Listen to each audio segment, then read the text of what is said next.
أعوذ بالله من الشيطان الرجيم. بسم الله الرحمن الرحيم. عما يتساءلون عن النبأ العظيم الذي هم فيه مختلفون. كلا سيعلمون ثم كلا سيعلمون. ألم نجعل الأرض مهادا والجبال أوتادا وخلقناكم أزواجا وجعلنا نومكم سباتا وجعلنا الليل لباسا وجعلنا النهار معاشا وبنينا فوقكم سبعا شدادا وجعلنا سراجا وهاجا وأنزلنا من المعصرات ماء ثجاجا لنخرج به حبا ونباتا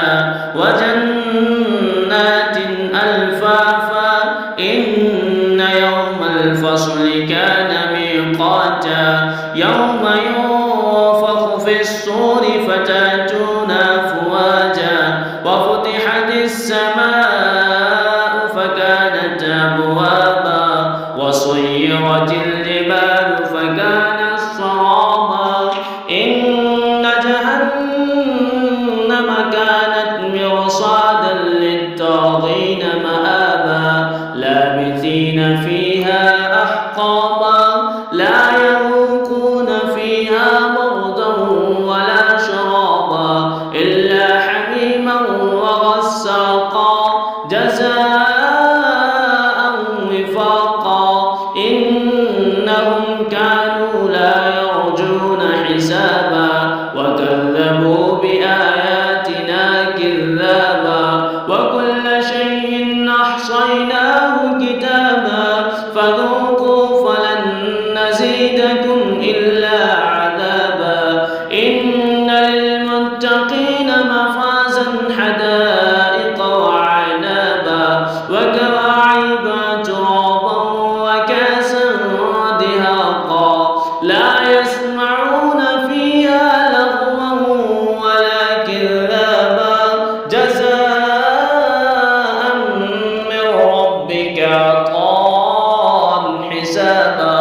رب السماوات والأرض وما بينهما الرحمن لا يملكون منه خطابا يوم يقوم الروح والملائكة صفا لا يتكلمون إلا من أذن له الرحمن وقال صوابا ذلك اليوم الحق فمن شاء اتخذ إلى ربه مآبا إنا أنذرناكم عذابا قريبا يوم ينظر المرء ما قدمت يداه ويقول الكافر